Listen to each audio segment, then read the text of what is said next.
O presidente Alessandro Barcelos revelou uma ordem que deu nos bastidores do Internacional e vetou qualquer tipo de flauta oficial do clube ao rebaixamento do Grêmio. E o motivo ele também explicou. Além disso, o Internacional segue no planejamento para a próxima temporada e Diego Aguirre irá neste fim de semana realizar uma espécie de entrevista com a Associação Uruguaia de Futebol. Um concorrente ao cargo de técnico na Celeste já foi entrevistado e agradou os dirigentes uruguaios. A venda de Vinícius Melo está praticamente definida e o goleiro Daniel postou um desabafo em seu Instagram, dando detalhes da sua trajetória no ano de 2021. Esse é o Diário do Inter KTO, sábado, 11 de dezembro de 2021.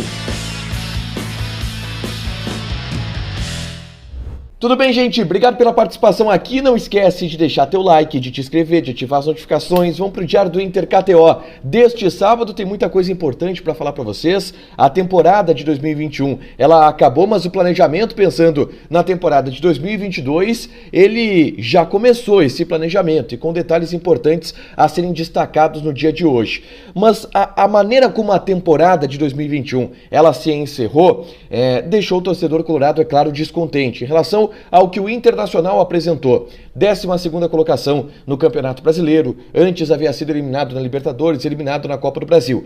Mas o rebaixamento do Grêmio talvez tenha sido o único ponto positivo e o único ponto em que o torcedor do Internacional teve a possibilidade de comemorar. Ainda assim, o presidente Alessandro Barcelos deu um relato onde ele destaca que vetou flautas institucionais e ele explica o porquê. Essa declaração do presidente Alessandro Barcelos, ela aconteceu no podcast Dos Dois, que é um podcast feito pelo Cristiano Silva e pelo Jason Lisboa, dois monstros da reportagem esportiva do Rio Grande do Sul, que possuem esse podcast lá no canal do YouTube. Dos Dois podcast, vale lá dar uma olhada.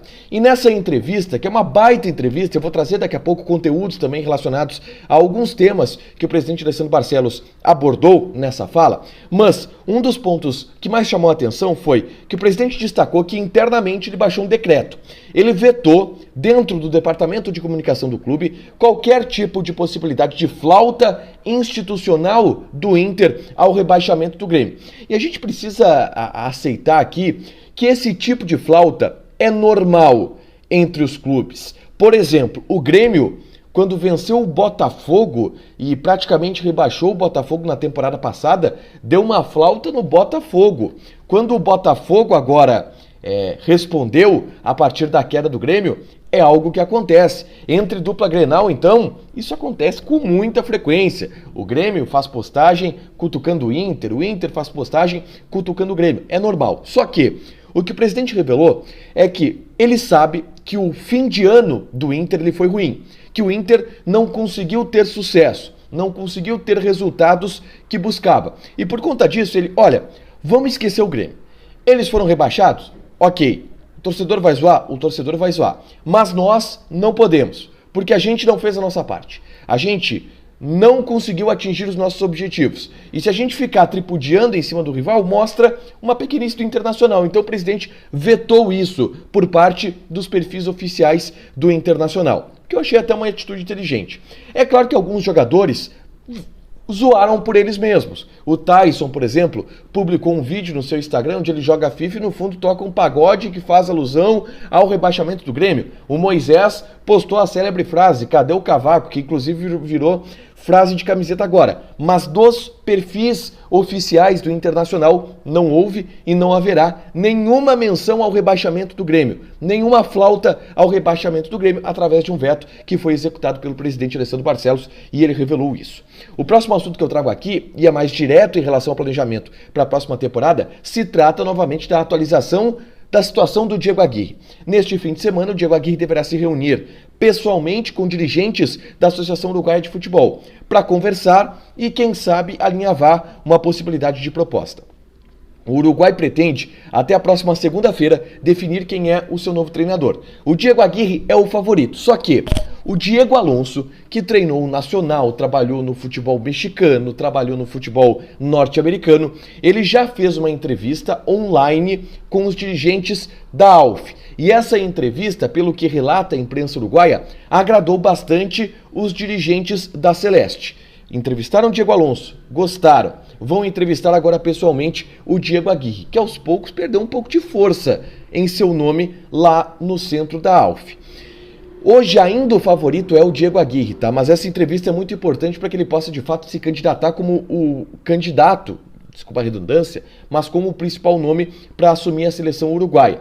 Existe uma terceira via ainda, que é o Alexander Medina, o Cacique Medina, que estava no Tajeres de Córdoba até pouco tempo, mas esse nome corre bem por fora. Tá mais pro Diego Aguirre, mas os caras gostaram do Diego Alonso também. Então é bom observar porque pode azedar essa possibilidade do Aguirre na seleção uruguaia. Amanhã ele vai ter reunião e isso deve começar a ser definido. A direção do Internacional quer um pouco de pressa nessa definição para começar a buscar novos nomes, para começar a vasculhar o mercado em busca de novos treinadores. O Vojvoda, eu repito, é o nome mais cotado internamente no clube, tá? Outra notícia importante, Vinícius Melo está vendido. A direção do Internacional deverá anunciar ao longo dos próximos dias, talvez no início da próxima semana, a venda de 60% dos direitos econômicos do jogador. O Inter deverá aceitar a proposta do Charlotte FC, que é o time treinado pelo Miguel Ángel Ramírez na Major League Soccer. Foi feita a proposta, algo em torno de 2 milhões de dólares, por 60% dos direitos econômicos desse jogador. O Inter tinha 80%, mantém 20% desses direitos econômicos para uma eventual venda futura. Já está praticamente tudo acertado e a gente deve ter a oficialização nos próximos dias. Uma outra pauta que envolve o futebol dos Estados Unidos é o fato de que o Johnny, o volante Johnny, se apresentou para a seleção norte-americana. Agora, no dia 18, a seleção dos Estados Unidos disputará um amistoso contra a Bósnia-Herzegovina, na preparação para a reta final das eliminatórias para a Copa do Mundo. A seleção norte-americana tem ainda 2 rodadas para jogar nas eliminatórias da Copa e o Johnny está pelo menos no radar da seleção, tanto que foi convocado agora. Pode ser que sobre aí uma Copa do Mundo para o volante do Internacional. Ele é jovem, tem 19 anos de idade, um potencial absurdo e o Inter pretende utilizá-lo mais, inclusive, na temporada de 2022. Ele vai ter oportunidade agora de pelo menos frequentar e deve jogar também esse amistoso contra a Bósnia pela seleção norte-americana. Muito legal esse momento que está vivendo o Johnny.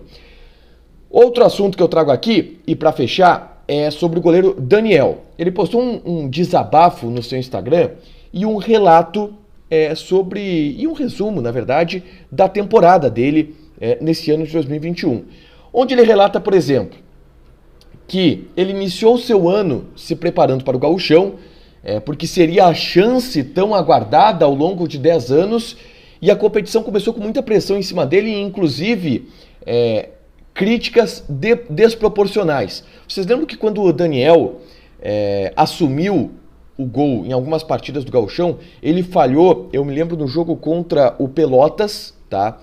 Foram feitas críticas em cima dele, e no jogo contra o São Luís de Juí, uma derrota do Internacional em casa, foram feitas críticas em cima dele, e ele julgou essas críticas como críticas desproporcionais. Depois ele baixou, sofreu junto com a família por conta dessas críticas, baixou a cabeça, começou a trabalhar, seguiu trabalhando e conquistou a titularidade de um clube vitorioso como o Inter. Em meio a tudo isso, sofri uma lesão que me tirou das competições. A dor da lesão não foi maior que não poder ajudar meus companheiros, pois, por 2 vezes, tentei voltar e só piorei o que já não estava bom. A lesão, para quem não sabe, foi uma fissura na costela que o Daniel teve 2 meses atrás, quase, ele ficou 2 meses fora. Ele tentou voltar no Clássico Grenal, não conseguiu. Ele tentou voltar antes disso também, não conseguiu. E está se preparando agora para voltar com 100% de suas condições na próxima temporada. O Daniel é o titular do gol do Internacional para a próxima temporada, tanto que o Lomba foi dispensado, não irá renovar o seu contrato, mas achei interessante esse desabafo do Daniel nas suas redes sociais e mostrando todo o drama que ele viveu ao longo da temporada de 2021. Para fechar, gente, vamos falar de KTO. Amanhã tem a final da Copa do Brasil, tá? Vou passar as odds aqui. Vitória do Atlético Mineiro 1,48, empate 4, subiu. E vitória do Atlético Paranaense 6,33, subiu também. Hoje eu ganhei um dinheirinho na KTO, tá? A KTO, ela veio, em primeiro lugar, ela veio me oferecer ela colocou no Twitter uma postagem de que o Red Bull Salzburg, da Áustria, ia jogar contra o WSB. E que o Red Bull Salzburg tinha vencido 14 de 15 jogos em casa pelo campeonato austríaco. Eu fui ver a odd e gostei, joguei. Mas joguei o seguinte, joguei que o Red Bull Salzburg ganhava no primeiro tempo e ganhava no fim do jogo. A odd era 1,55 e eu joguei R$20. Toma, levei uns 15 pila pra casa. Depois eu fui indo nessa de live bet. Fui olhando os jogos que estavam ao vivo, o Manchester United estava jogando contra o Norwich. Fim do primeiro tempo ali, o Manchester claramente melhor no jogo, melhorou bastante agora com o Rangnick no comando técnico, e eu vi, cara, o United vai ganhar esse jogo. Eu esperei a odd dar uma aumentada, ficou ali em 1,6, joguei 15 pila, ganhei. E agora de noite eu joguei no Caracas da Venezuela, que vai jogar em casa contra o Deportivo Táchira. E aí, o Caracas tem um bom retrospecto em casa, eu joguei 5 pila nos caras. E eu já ganhei mais de 5 pila hoje, então joguei esses 5 pila, se voltar eu ganho mais uns 15. Pô, ganhei um bom dinheirinho na KTO hoje. Quer te registrar? Vai lá, coloca o cupom ADUPLA que tu ganha 20% de bônus em cima do teu primeiro depósito, fechado? Não esquece de deixar teu like, de te inscrever, de ativar as notificações que o Matheus Dávila chega daqui a pouco com mais conteúdo de Grêmio aqui no ADUPLA. Beijo!